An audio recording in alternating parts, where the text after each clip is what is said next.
he's quite terrified because it's a very scary kind of a form. It's not very pleasing to see. So once he sees a universal form, he's actually a devotee of the personal form, Arjuna himself, and then he has a doubt like, you have such a huge, such a magnificent universal form, and are we supposed scary kind of a form? It's not. So he says, are we? So he wonders, is it actually better to worship this impersonal universal form of the Lord, or is it better to worship you in the personal form? Which one is it that you would prefer? So that is the question he puts forward.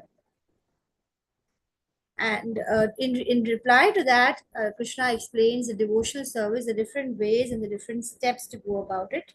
And if you try this, if this is tough for you, try this. And then finally, he talks about what kind of a devotee he actually likes the most. So chapter 12 is like, the best of all the bhakti chapters. It's like so beautiful. So today we are not doing the chants. Let's go to chapter 12 directly. I'll just send the recording for the others. Hare Krishna, welcome Anjali Mataji, Ruma Mataji to this level 2 class of Bhagavad Gita chapter 12. Before we begin, let's pay humble obeisances to the beautiful deities of Shri Shri Radha Govinda Temple of ISKCON Mangaluru.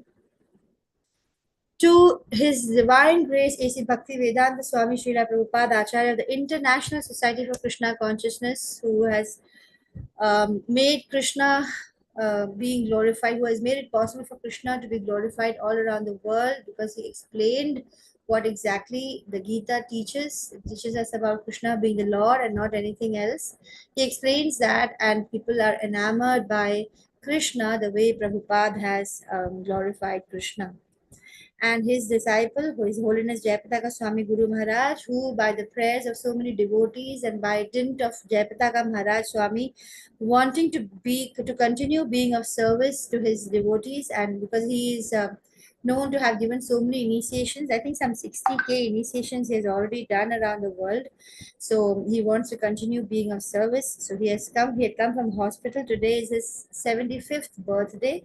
And I was watching the celebrations in the afternoon. It was happening in Noida, in the ISKCON Noida, and it was quite a nice experience to watch that. All ISKCON temples are celebrating his birthday today. And we also have, and I would also like to pay my humble obeisances to the temple president, His Grace Namanishta Das Prabhu, and my teacher, Aishwarya Mataji. Now, Om Vishnu Padaya Krishna Preshtaya Bhutale Shri Mate Bhakti Vedanta Swamin Iti Namane Namaste Saraswate Deve Gauravani Pracharane Nirvishesh Shunyavadi Paschatya Deshatarane Om Ajnana Timran Dasat Nananjana Shalakaya Chakshurunmilitam Yena Tasme Shri Gurave Namaha Shri Chaitanya Manobhishtam Sthapitam Yena Bhutale स्वयं भूतं कदा मह्यं तदापि स्वपदान्तिकं वन्देऽहं श्रीगुरु श्रीयुतपदकमलं श्रीगुरुं वैष्णवं च श्रीरूपं सागरजातं सहगण रघुनाथान्वितं तं सजीवं साद्वैतं सावधूतं परिजनसहितं कृष्णचैतन्यदेवं श्रीराधाकृष्णापादन सहगणललिता श्रीविशाखान्वितं च हे कृष्णा करुणा सिंधु दीन बंधु जगतपते गोपेशा गोपिका कांता राधा कांते नमोस्तुते तप्त कांचन गौरांगी राधे वृंदावनेश्वरी वृषभानुसुते देवी प्रणमामि हरि प्रिये वांछा कल्पतरुभ्यश्च कृपा सिंधुभ्य एव च पतितानां पावनेभ्यो वैष्णवेभ्यो नमो नमः। जय श्री कृष्ण चैतन्य प्रभु नित्यानंद श्री अद्वैत गदाधर श्रीवासादि गौर भक्त वृंद हरे Krishna Krishna Krishna Hare Hare Hare Rama Ram Rama Hare Hare. So we just look quickly at a slide before we move forward. A devotee engaged in direct devotional service of the Lord is transcendental from the very beginning. So this is a thing which we need to understand, that when we are doing devotional service, which is what? Which is offering prasadam, lighting the lamp and showing the agarbatti, or just chanting the names, and just going to the temple, looking at the deity, and all these simple things which from outside looks like just something material, is not material at all. The moment you're engaging with the deity or with the Lord in the form of the Lord himself is there, and the deity is there in whatever form you're seeing him, is there in the name, is there in the Bhagavad Gita book which you have in your hand, is there in the Bhagavatam. So he is there in all these forms. He's in a Nam Rupa, in the form of literature, in the form of sound, in the form of his picture. He is there, very much there. So then the moment you engage with him, with the Lord, then it is not material anymore. It is already transcendental. As the name of the Lord and the Lord are non-different, the devotee chants, when a devotee chants Hare Krishna, actually Krishna's internal potency is dancing on the tongue of the devotee. So it's compared to Krishna dancing on the Kaliya snake. So if you must have heard of the Krishna book, and Krishna's childhood stories and Leelas are so pleasing to hear. When Krishna dances on the Kaliya Mardhanam story, we have poison is coming out from all the mouths of the multi-faced snake. Similarly, when we start chanting, actually we are full of so many impurities and contaminations of so many births, so many lusty desires, and so much of nonsense, that the moment when we start chanting, all these negative things start coming out. That is why when new people chant, we have so many thoughts which will keep on coming and disturbing us, and and that is actually Krishna cleaning up. So Krishna actually, it's like as if Krishna cleans up. You want to give him a place in your heart, and he's already there in your heart, of course. But when you want to chant and actually turn towards him, he will take responsibility to start clearing up, because he will not sit in a dirty place. So he's going to clear up, and he's going to make you pure. So that is why we say chanting is a big way of purifying our consciousness, which is so contaminated by the influences and desires and karma, results of the karma of so many births. So then we are brought to zero through the chanting. So when we offer Krishna food, we may think Krishna food is still there, but Krishna doesn't need to eat the food, because he all his senses do the job of every other sense. Just by looking at the food, he's already accepting it. It's like he has eaten it. He says Ashnami.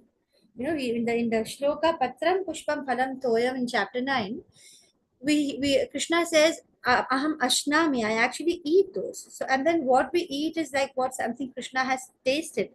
And so the devotee, when he eats food simply by offering, Krishna is absolute. It's very difficult for us when we try and relate everything in a material way. It's very difficult for us to understand, because we keep seeking, oh, why is the food still there? I don't believe this. But then Krishna is absolute. He's transcendental. So the food becomes Krishnized. And then what we're eating is actually the prasadam, something which the Lord has blessed. And a non-devotee can never understand all these things. For him, in appearance wise, it looks like something stupid happening. He can't understand the transcendental nature of devotional service. So this chapter is devotional service. So just an introduction to chapter 12. It's talking about how one can engage in devotional service. So in chapter 11, let's see the connection. I just explained that also. The Lord shows his universal form, and Arjuna's attachment is actually, Arjuna is quite terrified by that form, and so his attachment is his beautiful two-handed Shyam form of the Lord, with that beautiful peacock feather, and his beautiful complexion, and his lovely smile, his lotus eyes. Yesterday I was listening to a lecture by Keshav Maharaj about the lotus feet of the Lord. So the lotus feet of the Lord has all those imprints. There are 19 different imprints. Like in our, if you go to an astrologer, you'll find them. They see you have a shank in the fingertip, and you have one another finger. You have concentric circles and all that. So similarly, Krishna's feet have got some auspicious signs which show that he's the Lord, and there are 19 such signs on his feet. And so then Keshav Maharaj, he is called Swayam Bhagwan Keshav Maharaj. So his lectures are really nice. He's a UK citizen, but I mean he's a Gujarati, but he's born and brought up in UK, and his lectures are amazing.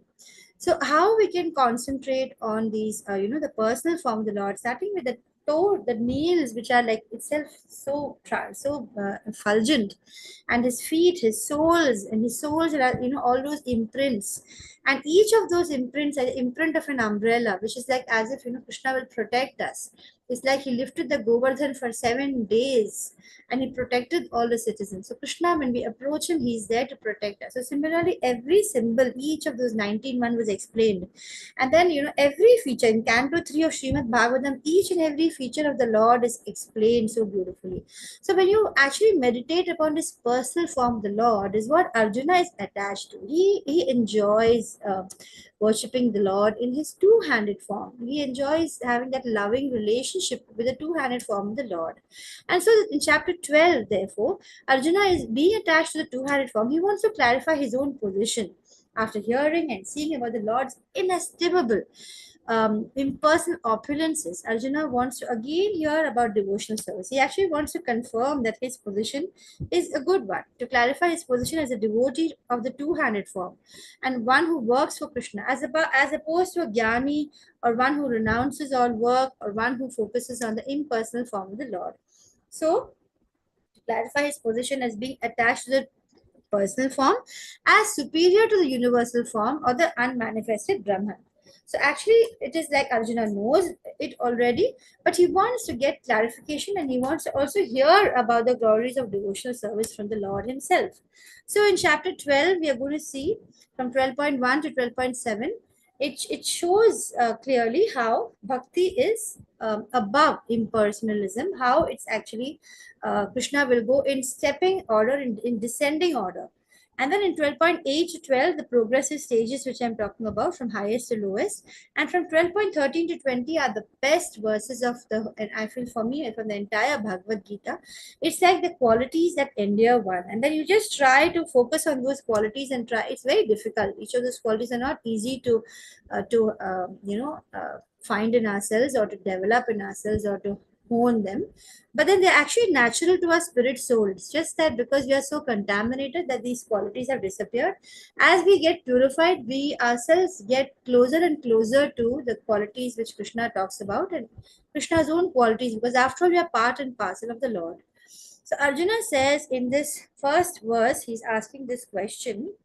Arjuna Uvacha एवं सततयुक्ता ये भक्तस्त्वां पर्युपासते ये चाप्याक्षरमव्यक्तं तेषां के योगवित्तमाम्.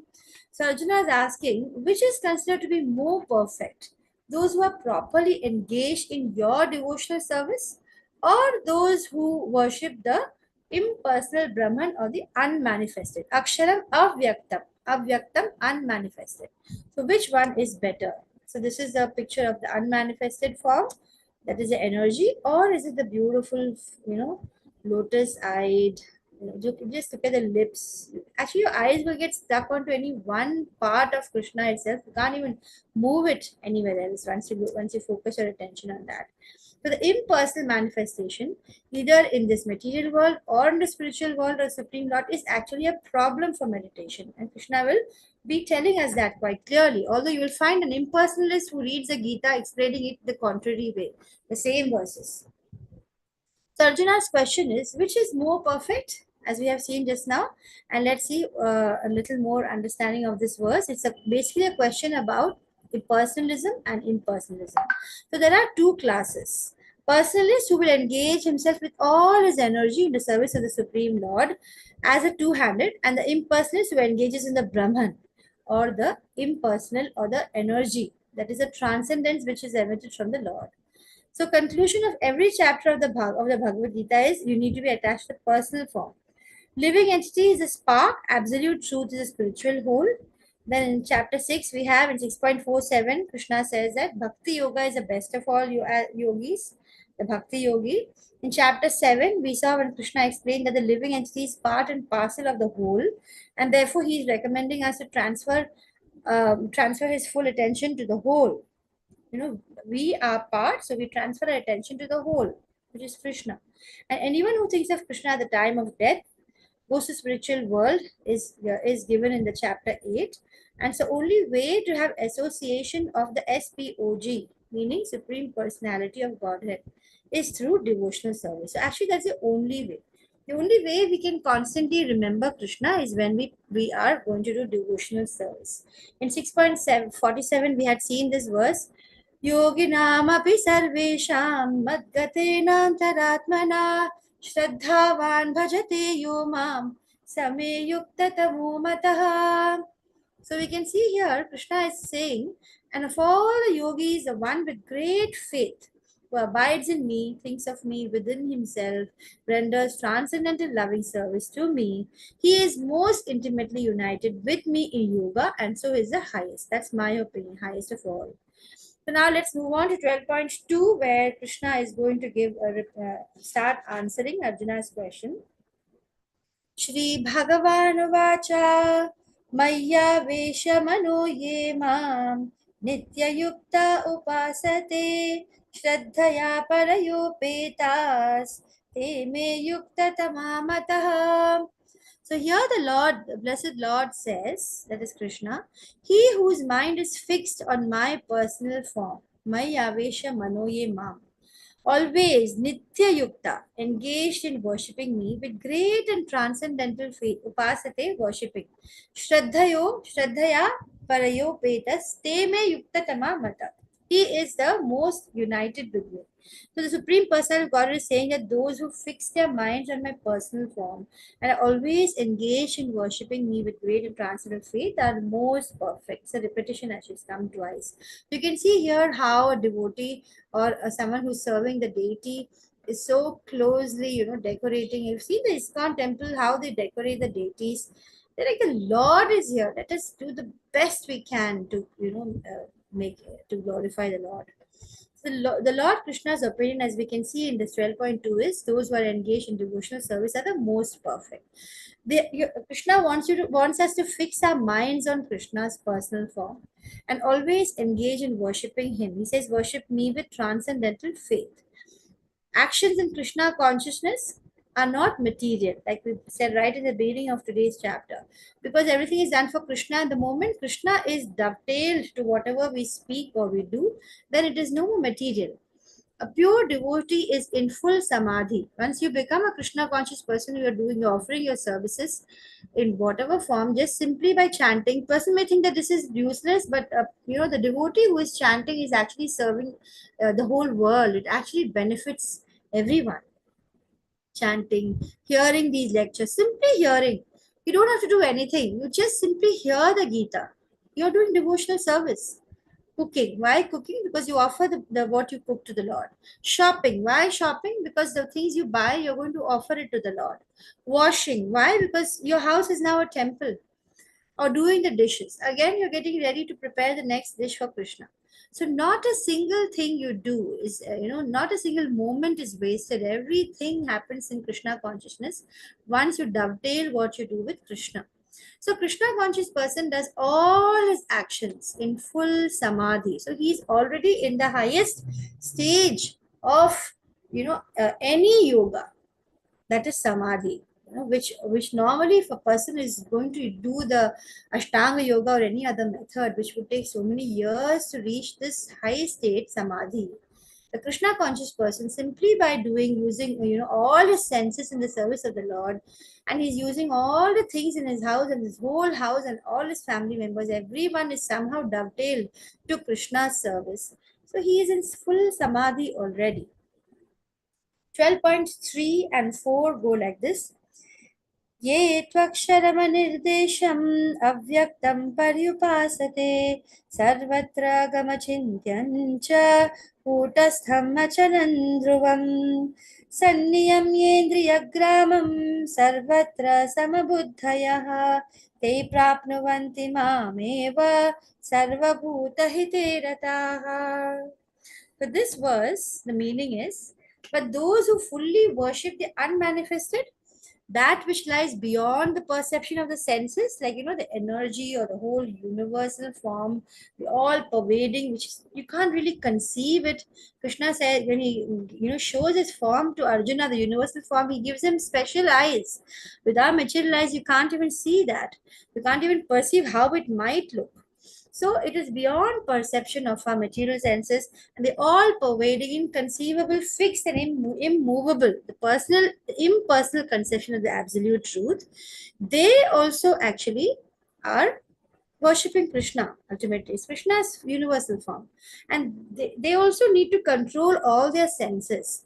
They also, it's not like they simply worship, they also need to be having these qualities of being equally disposed to everyone. When they see Krishna in the whole universe, they have to be automatically equally disposed to everyone. So such persons also, and they will, thereby, because of having these two qualities of controlling their senses and therefore their mind, and also seeing Krishna in everyone and everywhere, being in harmony with everyone, automatically they will be engaged in the welfare of all. And so they also at last will achieve Krishna. So he doesn't completely say that this is, we should not be doing it. There are people who prefer to go that way, but he says at last they also achieve me.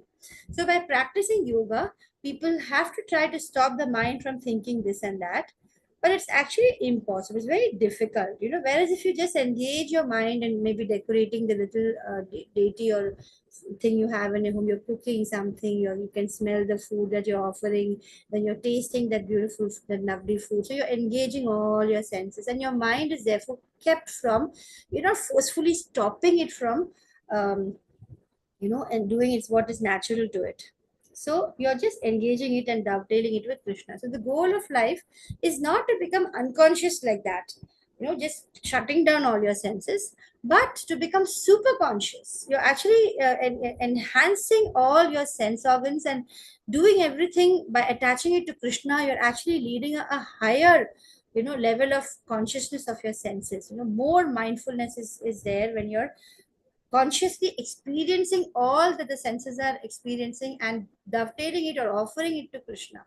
So that is why Krishna consciousness becomes much more acceptable. Hare Krishna, Vidya Mataji. Hare Thank Krishna you for Mataji. joining. Dandavat Pranam. Yesterday's attendance, please, is there in the group, so you can share it. I don't know, Ravi Prabhu is busy. I think he must be traveling. So let's look at the next one. This devotional. So now we are going to look at those who worship the unmanifested. What we have seen is that they will also eventually reach Krishna, and they will also understand how that surrender to Krishna is what is ultimately required. Vasudeva Sarvamiti. So characteristics of impersonal conception. We're going to have a whole comparison in this chapter in the beginning. Is that the first one is unmanifested, beyond sense perception, all-pervading, inconceivable, unchanging, fixed, and immovable. How to worship it? How is it possible to worship such an unmanifested form of the Lord? You have to control your senses, be equally disposed, engage in welfare of everyone, and such a form of devotion is difficult for common man. Much penance is involved before you reach that ultimate stage of realization and surrender. Before you reach that stage of surrender, you go this path. It takes more time and it is more difficult for common people. So in 12.5, what Krishna is going ahead and saying is, क्लेशोऽधिकरस्तेषाम् अव्यक्तासक्तचेतसाम् अव्यक्ता हि गतिर्दुःखं देहवद्भिरवाप्यते. So here he's clearly saying it's difficult, dukkham, gatir dukkham. So he says, for those whose minds are attached to the unmanifested, impersonal, the energy which pervades the whole world, that energy form of the Lord, the Supreme, for them, advancement, moving further, becomes troublesome. So to make progress in that discipline is always difficult since we are embodied, especially since we are embodied, and it is difficult to imagine the Lord as in his impersonal form. So the path of impersonalists, Krishna says, is very, very difficult. There are two groups of transcendentalists, and both Krishna clearly declares bring a person to the same goal. Bhakti yogis are those who are in full Krishna consciousness. Jnana yogis are those who follow the path of the inconceivable, unmanifested, impersonal feature of the Supreme Lord. As I had explained in yesterday's chapter also, those who come to bhakti, they will have to kind of give up whatever they have understood really from the jnana part of it, they need to know it, but they will not focus on that, because then the bhakti's purity gets lost. You have to be like in pure joyful devotional service to really reach the prema stage of bhakti, the prema, which is the highest stage of bhakti. So what we have seen now is that there are two types, jnana and bhakti. Jnana yogis follow the inconceivable, unmanifested, impersonal form of the Lord. Bhakti yogis are in full Krishna consciousness. Both lead to the same. One is direct service to the Lord Himself, and it's easier for the embodied soul. The Bhakti yogi, he accepts the deity of Krishna as worshipable, because there is some. Uh, Basically, there is some bodily conception which is fixed in the mind, and it helps us to develop that relationship, personal relationship with the Lord. However, worship the Lord in the temple is wrong to say it's just an idol worship. It's not just a statue that you're worshiping. It's actually the Lord in who allows Himself to be, given service. He wants the Lord approves of it. He likes that. As in the Vedic literature, worship may be saguna or nirguna. That is, the Lord as in his nirgun form or in his sagun form. So worship of the deity in the temple is a saguna worship, for the Lord is represented by material qualities. It can be stone, wood, oil, paint, and in fact, there's also called mana. Even in your mind, you can do the whole deity worship, and Krishna accepts that. So I don't know if you're aware of the story where there was one poor person. He really wanted to offer so many things to the Lord, and he didn't have the money to do that. So once he met one, some great devotee who said that you can offer it in your mind also. Krishna accepts it. And then he started meditating. Every day he didn't do anything physically. He would just close his eyes. He would imagine that there is a deity here. This is my deity.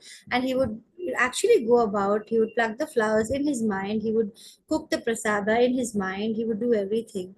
And he was so deeply, he engaged himself in this service to the Lord every day, day in and day out.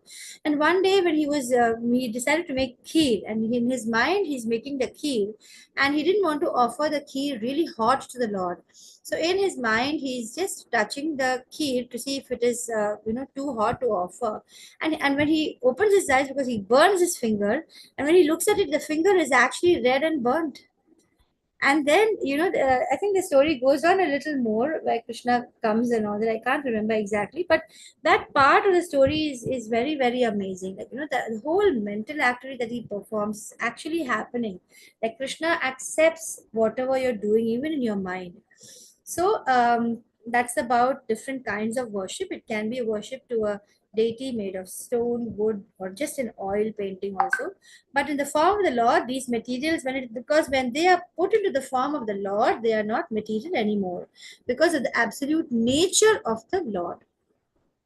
So the analogy is the mailboxes. So we have an analogy given in Srimad Bhagavatam about how these deities and these different symbols and names and all, how they have power is like a mailbox.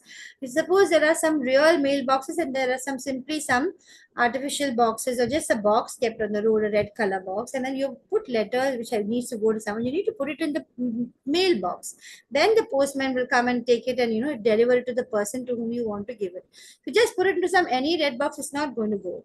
So then it's not like any all the other idols have got that power. It is only the forms of the Lord, which are the deities. They are authorized. So these the deities and these books and these names of the Lord, they all are mailboxes which carry directly our message to the Lord. So God also has an authorized representation in the deity form, and that is called the Archa Vigraha, an incarnation of Supreme Lord, and God accepts through that form from the man in conditioned life. We are people in conditioned life, and He accepts whatever we offer. For a devotee, there is no difficulty in approaching the Supreme immediately and directly, simply by the guidance of a bona fide spiritual master. So once you come into devotional service, you have enough of humility to surrender and accept what the bona fide spiritual word. Bona fide is very important, not anybody, but a bona fide spiritual master. And then you will automatically start offering regulative obeisances unto the deity. You start loving to hear the glories of the Lord, and then you eat prasadam, and then you get purified, and then Krishna will reveal himself eventually. So parts of persons worshipping the impersonal Brahman form, however, becomes troublesome. There is no guarantee that he can realize absolute truth ultimately, because sometimes he'll have to come back down and start all over again. So they take the trouble to understand what is Brahman, what is not Brahman, and then they need to spend the whole life in that way. So in Srimad Bhagavatam, it is clearly said that ultimate surrender to the Supreme Personality of Godhead is what is bhakti. A living entity is eternally an individual soul. And if he wants to simply merge with the spiritual whole, like a river merging into the ocean, he may accomplish the realization of the Sat and the knowledgeable aspect of his original nature, Chit. But the Ananda form will be missing out, because that Ananda of that service and that loving relationship is missing out. So, and Krishna is actually Sat Chid Anand. He's got all three. And when you're only merging into the spiritual whole, you only realize the Sat and the Chit forms of the Lord. So, by the grace of some devotees, such a transcendentalist, highly learned in the process of Jnana Yoga, may come to the point of bhakti, but he is not able to give up his long practice in impersonalism easily. Therefore, the embodied soul is always in difficulty with the unmanifest, both at the time of practice and at the time of realization. So, one should not take up. Ideally, Krishna is advising that try not to don't take up this process. But again, you will find people who take up, you will find atheists, you will find demons, everything, all sorts. But for us bhaktas, when we read the Gita, we can see that Krishna is advising us don't not to take up a process, because he says it is difficult. Krishna consciousness is the best way. If one wants to ignore this devotional service, there is even a danger of turning into atheism actually. The process of centering your attention on the unmanifested, inconceivable, beyond the approach of senses has been expressed in this verse is never to be encouraged, especially in this age which is Kali Yuga. So it's not advised by Lord Krishna. So we'll quickly look in the chart form at the difference between an impersonalist and a personalist. The impersonalist meditates on something which is formless, difficult for us who are embodied. The personalist will meditate on the deity, which is easy for us who are embodied beings. Unmanifested is beyond the senses.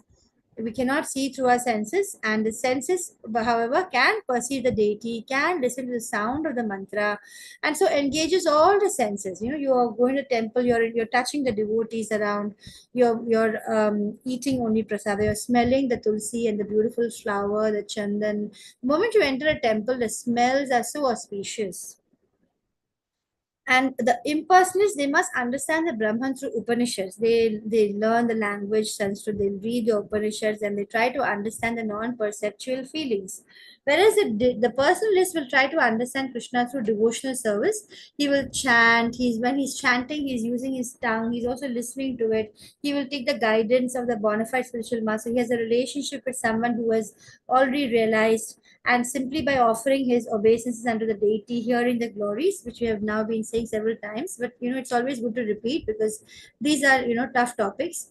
Long practice makes it difficult to take up bhakti later when you went too much into impersonalism, whereas personalism is actually natural. So we are actually part and parcel of Krishna, and we are our original qualities are the same as Krishna's qualities, because we are like the drop of the ocean. So we have the same qualities, and it is natural. It's very natural for us to look at Krishna in a personal form. It's the most natural thing, whereas the other one is it's unnatural and it is difficult. It's troublesome. There's no relationship. So in the personalist form, the miseries are mitigated by the relationship with Krishna. The moment you have that relationship, you feel so much lighter. Like I was explaining yesterday, the relationship makes it feel so special. And you can actually start seeing the way Krishna works around in your life when you start really observing. And then impersonalist depends on our own endeavor. It's a difference, but I think I've said this in another class as well. It's a difference between a monkey baby and a cat and a kitten. So the monkey has to actually cling to the mother. The mother you will rarely find will carry the baby. The monkey is like the mother monkey will be jumping all around. The baby monkey is like clinging on to the neck, because the monkey has to use all his force to be jumping around. Whereas the kitten, he doesn't cling to the mother. The kitten is like just helpless, like, oh God, I'm helpless. You take care of me. The mother, the cat has to come and, she actually holds by the neck and she carries the kitten to the safe place. The kitten is at the mercy of the mother. So that is one, analogy. where the impersonalists have to on their own do all their endeavors and struggle to understand, whereas a devotee, he simply surrenders to the Lord, and the Lord actually takes care of the devotee. Krishna delivers a devotee from Maya. Why? Because Krishna himself is recommending this process. It is out of the Lord's paternal love. We are all come from him. And so it is his paternal love and his causeless mercy that he does that to a devotee. At the same time, he will not force himself on an impersonalist who doesn't want to surrender. He gives all his children the freedom of choice. So in terms of realization, the Brahman realization and Bhagavan realization nearly the same. Nirguna, Saguna, inconceivable, possess inconceivable potencies. You can't understand the power of the Lord. That is inconceivable. All pervading by energy and as super soul. So now you understand Krishna as super soul, and you understand that his energies are all pervading. And the first one, the both are unchanging, fixed, and immovable, cannot perceive any opulence because of lack of activity in Brahman. Once the Brahman realized person, he there's lack of activity, like we had discussed in earlier classes, whereas in Bhagwan we can perceive the Lord as possessing six opulences in full. And in Brahman, there is a risk of not realizing in the end, and in Bhagwan realization, the success is guaranteed, nothing is lost because you're already, at the end. And in Brahman, the Brahman realized person may realize Sat and Chit, and therefore it's partial realization. Whereas when you realize Krishna, it includes the Brahman Paramatma realization both. So Sat is also realized, Chit is also realized, and in addition, Ananda is realized. So now we are looking at the 12.6 and 7, where Krishna is going to explain some more. He says, ये तु सर्वाणि कर्माणि मयि सन्न्यस्य मत्पराः अनन्येनैव योगेन मां ध्यायन्त उपासते तेषामहं समुद्धर्ता मृत्युसंसारसागरात् भवामि न चिरात् Partha मय्यावेशितचेतसाम्. So here Krishna says that one who worships me, giving up all his activities unto me, devoted to me without any deviation, engaged in devotional service and always meditating on me, who has his fixed mind upon me, O son of Pritha, that is, if we do, dedicate all our activities to Krishna, fix our mind on Krishna, then for such a person, Krishna becomes a swift deliverer from the ocean of birth and death. It's a number of times Krishna is making this promise, right? Right from the beginning of chapter 2, we can see Krishna saying that all you need to do is surrender and just offer everything to me, and I will do. And he also, it's not like you do this, you give me. He says what he will do in return. He says he will deliver us from this miserable ocean of this material world full of the three kleshas, which are the three, miseries, and also birth, death, old age, and disease, and all this dukhalayam ashashvatam. This material world, which we think is, a place of great joy and beauty, is actually a place where there are miseries. And he will deliver us from this big ocean of birth and death. A person with a little bit of, thinking, if you really think deeply about how our lives go, you know that it's like a pendulum. There is a joy, there is a sorrow, there is a hope, there is something, which will break that hope. So things keep on going like a pendulum in this world, and so this world is certainly not, the most blissful. It is not a blissful place, far from it. Only when we are able to dovetail ourselves to Krishna and we start understanding Krishna, does life start becoming easy, and Krishna will will deliver us from this ocean of birth and death. We start feeling that, okay, now we are, we are on our way to be free from this world of misery, dukhalayam. So now we are going to quickly go through few more lines of description. In pure devotional service, one comes to the realization that God is great and that the individual soul is subordinate to the Lord. His duty, therefore, is to render service. And if he does not, then he will be rendering service to Maya. So ultimately, I think I've said this in another class as well. Ultimately, we are of the nature of doing service. If we are not serving the Lord, then we are serving Maya. Because even a person who's taking care of his pet, he's actually doing service to that pet. Even the prime minister is serving the entire nation. Everybody is doing service. If you don't dovetail the service that you do to the Lord and you're not doing your service to the Lord, you are serving, ultimately you are serving. So you'll be serving Maya, which will only embroil you more and more in this world of karmas. The Supreme Lord can be pleased only by devotional service. All work of any kind must be done for Krishna. A devotee sacrifices everything for the Supreme Lord, like Arjuna did in the battle of Kurukshetra.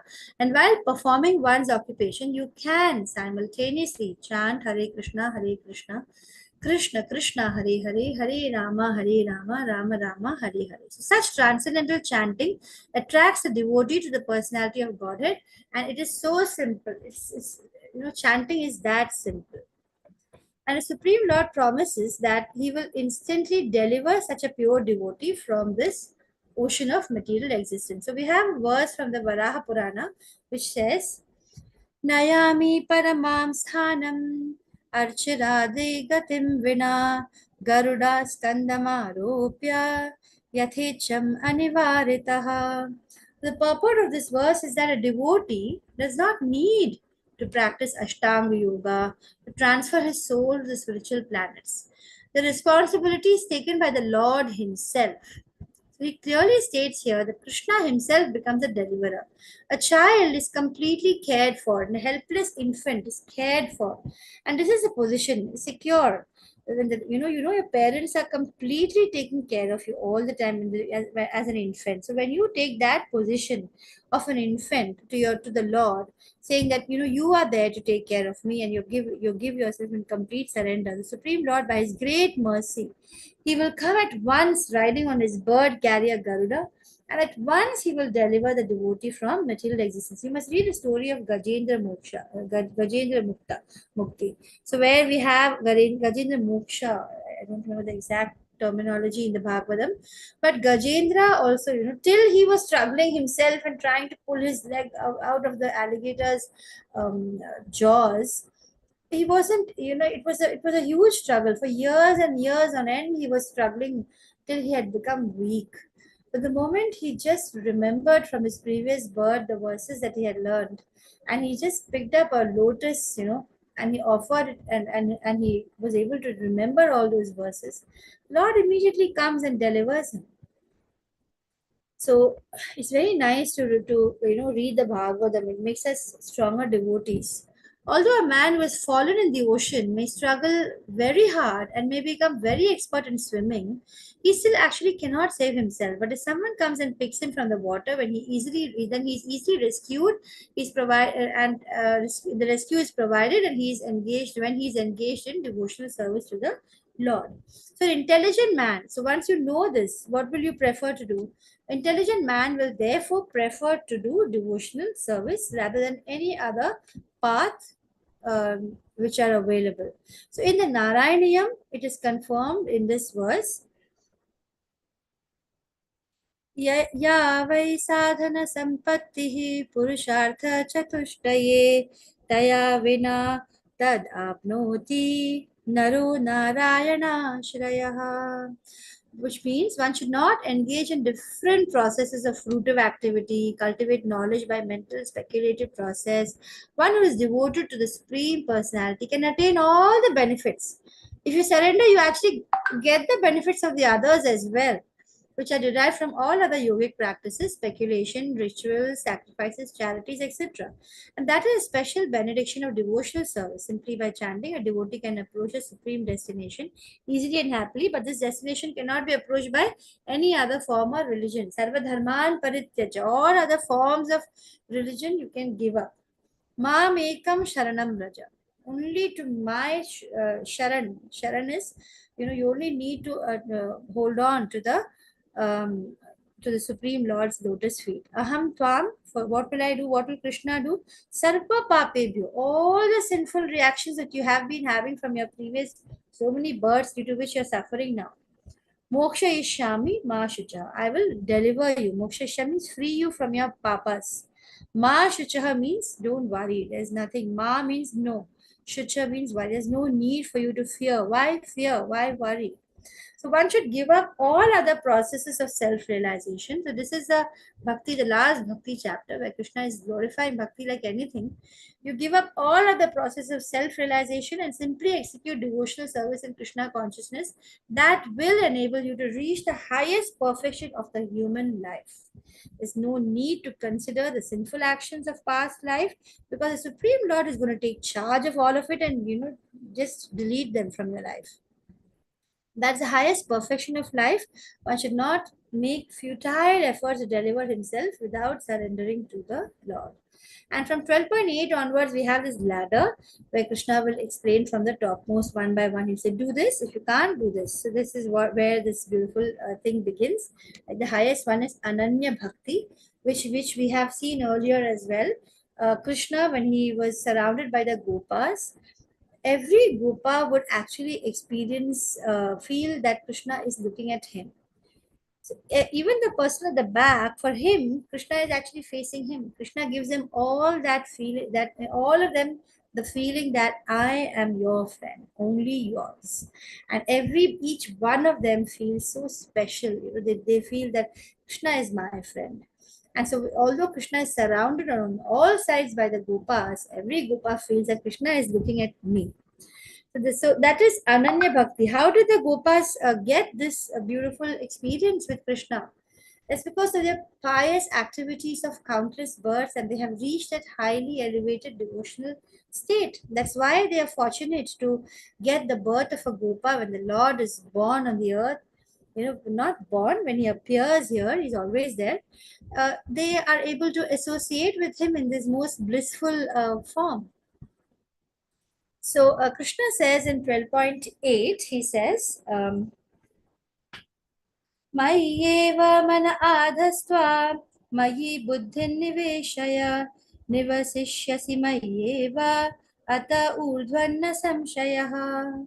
So he says, just fix your mind upon me, the Supreme Personality of Godhead, and engage all your intelligence in me, and then you will live in me always. He again gives a guarantee. He again promises, Ata urdhvam samshaya, not even a little bit of doubt. Samshaya means doubt. There's no need for you to have even a little bit doubt in this matter, is what he talks. So that is the highest form of Ananya Bhakti which you can have. So when you perform devotional service by Ananya Bhakti, having no other material desires, nothing else in your mind, exclusively you live for Krishna, that is pure devotional service. And the benefit is you will live with me, live in me, and your mind is on me, and you will engage your intelligence also in me. So that is what Krishna will talk about, the highest stage of devotional service. And then he says, next in the 12.9, he explains, Atha chittam samadhatun na shaknoshi mai sthiram abhyasa yogena tato mamicchaptun dhananjaya. So he says, my dear Arjuna, O winner of wealth, if you cannot fix your mind upon me in this way without deviation, so he gives us so many options. He says, okay, fine. If you're not able to do that, if you can't fix your mind on me without deviation, you're unable to do Ananya Bhakti, then at least follow the regulated principles of Bhakti Yoga. The different principles which the gurus or the swamis they propound. For example, no illicit sex, no meat eating, or no gambling. What is the fourth one? No illicit sex, no meat eating, no gambling, and no forget the fourth one. Alcohol and smoking. No alcohol, no intoxication. Thank you, Roma Mataji. No forms of intoxication. Those are four basic regulated principles given to us by Srila Prabhupada. Chanting every day. Or you try to follow, that sadhana bhakti. You try to follow the different regulations. Get up early in the morning, watch the prayer being done in the temple, or try to follow all these different principles. In this way, you will have the desire to attain to me. So it says, my dear Arjuna, O winner of wealth, if you cannot fix your mind upon me without deviation, follow the regulated principles. Dhananjaya, he's saying that you are actually a conqueror of wealth. So then, if you are unable, you can conquer wealth, but still, if you're not able to think of me all the time, you must follow the different principles, the devotional principles. So that is sadhana bhakti. That is the second level. If you can't do ananya bhakti, sadhana bhakti. So there are two processes of bhakti yoga. The first one is attached to Krishna by transcendental love. The other one is not, is for one who is not able to transcendently, that means all the time being attached to the Lord. The latter has to follow prescribed rules and regulations to ultimately be able to be elevated to the stage of attachment to Krishna. So Bhakti Yoga is basically purification of senses. Your senses are no longer, clamoring for material sense gratification, and so it's they are purified. There are no more desires anymore. Your senses are enjoying to, the in the pleasure of serving the Lord, and the senses are always impure, engaged in sense gratification with no love for the Lord. That's it. So for such a person in the purified state, when they come directly in contact with the Supreme Lord, they become pure. Otherwise, the senses are always impure. If you're not in contact with the Lord, they are always searching for sense gratification. So that stage of love can be achieved only through devotional service. This love of God is actually there naturally in all of our hearts. We are all part and parcel of the Lord, and this love for God is actually there in our heart. That's why, sometimes you will find that even long back before you started reading about the Gita or learning about devotional service, you hear a devotional song, you can see the tear, you can experience the tears coming. That love for God is dormant, it's there. But to actually make the human life successful, it has to be completely revived by becoming completely free from contamination and material associations. So, the regulative principles of Bhakti Yoga, when it's practiced under the guidance of a spiritual master, it helps us. One should rise early, like I said earlier, take a bath, maybe go to your temple in your house, or you can. Nowadays, after the COVID, I usually just turn on my mobile, or if I have my laptop close by my laptop and watch the temple aarti. So that's very nice feeling. You offer your prayers, you chant the Hare Krishna, you collect the flowers to offer to the deity, you cook foodstuffs, you take prasadam, and so your whole day goes like that. And you're constantly hearing the Bhagavad Gita, you're constantly trying to hear the Srimad Bhagavatam from your pure devotee. So that is devotional service. So the four follow regulated principles of sadhana bhakti. If one cannot perform devotional service, follow the devotional regulated principles of bhakti yoga, and you will develop a desire to attain. So those who have not developed attachment, it's very, most of us are actually not yet develop that attachment, right? We're not attached. And how to achieve that pure state of love? Simply by practicing devotional service with your senses, with your present material senses. You practice devotional service. And how to follow regulations? You need to listen to the guru. What are the qualifications to practice? There is no qualification whatsoever. Anyone at any stage. So once you talk about bhakti, actually in bhakti there is no varnashrama anymore. Doesn't matter which, whether you're a Brahmin or whether you're a Kshatriya, what is your qualities, whether you have qualities of say Vaishya, you're a business person, whatnot. It doesn't matter whether you're a baby or you're a child or you're an adult or you're an old person. That is the different ashramas, the brahmacharya ashram, garhastha ashram, whatever. There is no qualification. Anyone can practice bhakti. And the best part is that Krishna gives you a guarantee. He says that I guarantee I will give you the highest thing which needs to be achieved in this world. And then he says, now he's going to say the next step. Even if you unable to say, I can't do that, I can't practice all these regulations. So he says in 12.10, Krishna says, अभ्यासेऽप्य समर्थोऽसि मत्कर्म परमो भव मदर्थमपि कर्माणि कुर्वन् सिद्धिमवाप्स्यसि. So he says, if you cannot practice all these regulations of Bhakti Yoga, then just try to work for me. Because by working for me, you will come to the perfect stage. So in some way, try to associate yourself in doing some kind of a service for them. Like you go to the temple, maybe you just put some money into the the temple, the donation box. Or maybe if you have some skill, you can help up with the maybe architecture of the construction of a temple, which is going to be a place of worship where this Gita and Bhagavatam classes will happen. So you're somewhere you're trying to work for Krishna. You're trying to do something for Krishna. That's not for any return. It's nishkam. You're not having any kind of a expectation of a return. You're just doing it for the Lord. If you can't practice regulations, it will start by doing some work for Krishna. Because when you work for Krishna, you will ultimately come to the perfect stage. So, what is work for Krishna? So, here, what is the order? Perform devotional service. If you can't do that, follow the regulative principles. If you can't do that, work for Krishna. So, how to perform work for Krishna based on 11.55? Sympathetic to the propagation of Krishna consciousness movement. Like you can see that you can just buy a Bhagavad Gita, give it to someone. Usually we say don't gift. You should usually try to sell it, because people who just get gifts, they don't value it that much. That's why. So then you can or you can just ask them to join you to the temple for a prasadam. You try to proper, or you can send the link of this class. Now this class level 1 is going on. It's I think chapter 18 is over now. Level 2 is going to start for the fresh batch. When you see the level 1, try to you know uh, give the level 1 link to so many of your friends. Try to spread the word of Krishna.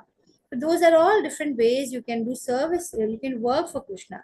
Every endeavor, if we want for Krishna, every endeavor that you're doing, it needs land. You can provide land, some capital, some organization, some labor, like in any other business. So you can help in building your temple. You can give your donation. You can help in publications. You can help in just spreading the word. So this is the different works you can do. If one cannot sacrifice results of his activities, at least you can sacrifice some percentage of the results. If you're not able to like dedicate your whole self and say everything is yours, oh Lord, can't do that. It's a small percentage, right? Some percentage. Begin by giving off something with no expectation of return. And then 11.55, Krishna is saying, I don't think I'll be able to finish this chapter today. No, this is a going back to the 11.55. Mat karma krin mat paramu mad bhakta sangavarjitaha nirvaira sarvabhuteshu yasamameti pandava. My dear Arjuna, one who is engaged in my pure devotional service free from contaminations of previous activities. This we saw yesterday's last verse. And who is friendly to every living entity comes to me. This was the last verse of yesterday's class. And then we're going to see that in 12.11, if you're even not even able to do that, you can't even give a fraction for the Lord, you can't work for the Lord, then Krishna says in 12.11, अथैतदप्य शक्तोऽसि कर्तुं मद्योगमाश्रितः सर्वकर्मफलत्यागं ततः कुरु यथात्मवान्. So if you're unable to work in this consciousness, then try to give up the results of your work and try to be self-situated. So here it is the karmanevadikarasya sort of thing, where he says that you whatever work you're doing, you just continue with your normal things, and then at least try to dissociate yourself from the results of whatever you're getting. At least try to give up the results. Don't think that these results are mine. So if one is unable, so what are the steps we have seen so far? If one is unable to directly involve in Krishna karma due to society, family, religion, or any other obstructions, he may sacrifice the accumulated result of his activities to some good cause approved by the Vedas. And such procedures are described in the Vedic rules. If one is not interested in Krishna consciousness, then you can give your hard-earned money simply as charity. So now, from this step onwards, the first three steps were all related to Krishna. And from the fourth step onwards, we have the steps provided without Krishna. So now, okay, you're not able to, do things for Krishna consciousness. At least you can give some money to some charity, some orphanage or hospitals or social institutions. And it is recommended as this act of philanthropy too is purifies the mind to some degree, and then it will ultimately enable you to understand Krishna consciousness when you constantly do such accumulate your pious activities and your sukritis are increased, you will gradually be able to understand Krishna consciousness. Those who don't have adequate sukritis or pious activities, they will not be able to come to Krishna. So even social service, community service, national service, sacrificing for one's country, someday the person will reach the stage of devotional service to the Lord. So in Bhagavad Gita 18 chapter 46 verse, it says, यतः प्रवृत्तिर्भूतानां येन सर्वमिदं ततं स्वकर्मणा तम् अभ्यर्च्य siddhim vindati manavah. So if one decides to sacrifice for the supreme cause, even if he does not know, he's not actually thinking of Krishna, but he will gradually come to understand that Krishna is a supreme cause because of his sacrifice. So even these different qualities, we just focus on getting the quality, even that ultimately leads you to starting to understand Krishna because you're imbibing the qualities which Krishna has within you. In 18.46, yeah, this is the same one actually. Then let's look at 12.11, where what Krishna says next in 12.11. We're just looking at what we have already done. We're looking at it in a graphical form. So you perform devotional service. If you can't follow regulated principles, if you can't work for Krishna, if you can't do that, give up the results of your work and be self-situated. Like kind of do charity and such things. And reasons why one may be unable to sympathize with Krishna conscious acts can be social, familial, or so many other impediments are possible. Hence, you can give up the results. Sacrifice accumulated results for some good cause. How that helps? Well, gradually you will be elevated to the state of knowledge. And practical examples are social service, community service, and all that. So that was just a tabular form of what we have already done. So we'll do this last today. It's already 8 o'clock. I think the Priyashtakam, which is the verses where Krishna says, such a devotee is dear to me. Those 8 verses we will start on Thursday. I'll just wind up with this 12.12, which says the next one. He says, Shreyo hi jnanam abhyasas jnana dhyanam vishishyate dhyanat karma phala tyagas tyaga chantiranantaram. If you cannot take to this practice also, then engage yourself in the cultivation of knowledge. Then he says, okay, try to do jnana and try to get some knowledge. Try to engage in meditation. Just sit and meditate. Better than meditation, however, is when you renounce your fruits. That is when you start, doing karma, the giving up the fruits of your actions. And then because when you start renouncing the fruits of your actions, you start getting peace of mind. When you're not attached to your results, you start getting peace of mind. And without peace of mind, devotional service is not possible. So that was the whole steps which we have seen. And next verse, that is the jnana, is the fifth stage, and even then he talks about dhyana and he talks about meditation. So what have we seen? We have seen all these steps: 2 kinds of devotional service, ways of regulative principles, the way of full of attachment and love of Godhead, then fix your mind on Krishna, follow regulated principles, work for Krishna, otherwise give up the results. If you can't engage, cultivated knowledge. The results of knowledge will be that you will at least come to understand what is your real position, and the knowledge will develop to meditation, and then you can gradually come to understand the supreme personality of Godhead. So renouncing fruits, however, is better. Why is it better than even meditation? Because although Karma Yoga is the lowest in the yoga ladder, Krishna says it is better because it is more practical and it does not disturb the mind. It makes you peaceful, and impractical requirements of renunciation is also not required. So shall we stop today with the class? The progressive stages revision we will start with from tomorrow. Mataji, can you stop the recording? I want to ask you something. Yes.